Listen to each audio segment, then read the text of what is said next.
You know, every once in a while in sports, you get a match that feels like an entire tournament's worth of drama crammed into just 90 minutes.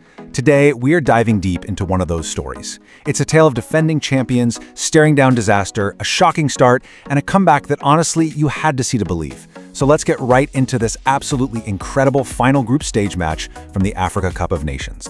Yeah, elephants serve up more drama. I mean, that quote from the BBC Sport Report just nails it, doesn't it?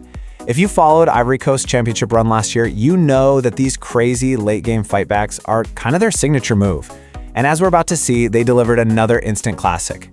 This wasn't just a game. It was them shouting to the world that the elephants are never, ever out of the fight. Okay, so let's set the stage here. We're in the final match of Group F. Ivory Coast, the reigning defending champions, are in a really tricky spot. Now, their destiny is technically in their own hands, but just barely. See, topping the group means they get a much nicer path in the knockout stages. Anything less? Well, they could get thrown into a brutal side of the bracket. The pressure was absolutely immense. Now, this table right here, this is what makes it all so tense. This shows you the live situation as the clock is ticking down. Over in the group's other match, Cameroon had just won their game, which put them on 7 points.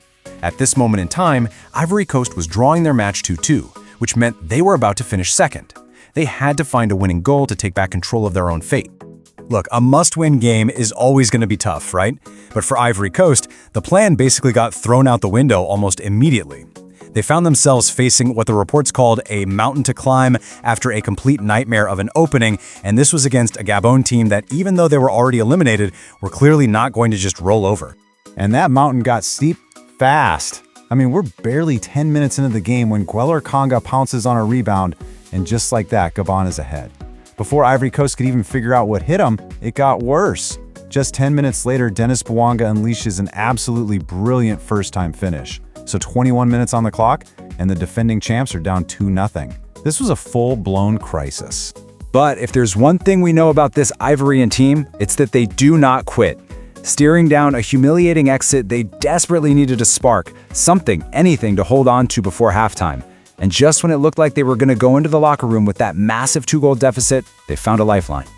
And this goal right here in the 44th minute, it changed everything. Wilfried Zaha squares the ball across the box, and Jean-Philippe Crasso is right there for a simple tap-in. Now, it might seem like a small moment, but that one goal completely transformed the halftime team talk from one of desperation to one of, hey, we can do this. The comeback was officially on. So, coming out for the second half, the manager, Emers Faye, he knows he's got to roll the dice. And his substitutions, well, they turned out to be a total masterstroke.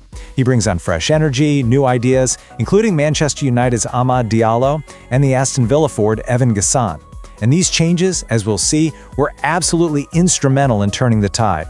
Now, for a big chunk of that second half, it felt like Ivory Coast was just hitting a brick wall. They were struggling to create those really clear-cut chances. But then, you get to those final 10 minutes, and everything just goes absolutely wild.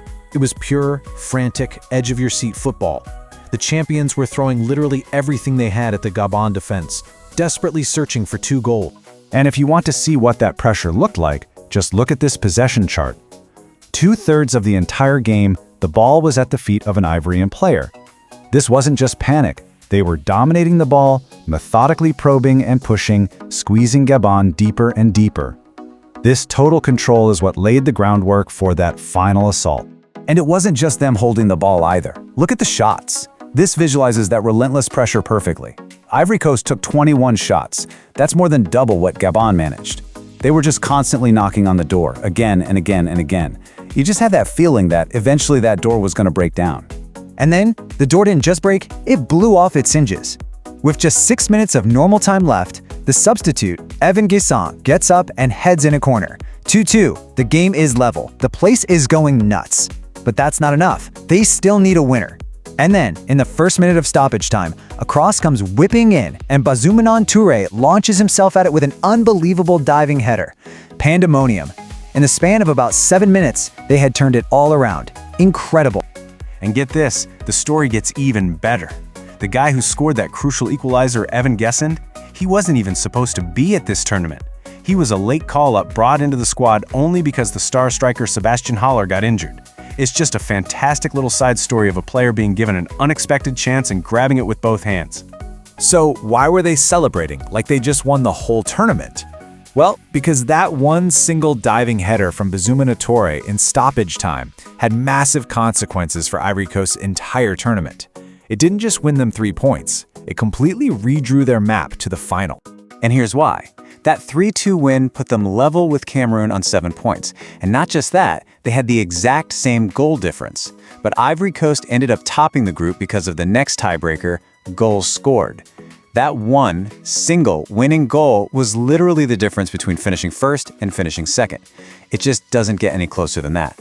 Now this comparison shows you exactly what was at stake. Finishing second would have meant a tough game against South Africa, and even worse, landing in the same half of the draw as giants like Morocco, Algeria, and Nigeria. By winning the group, they instead secured a match against Burkina Faso and a significantly less scary path forward. That one goal was the difference between a nightmare route and a dream.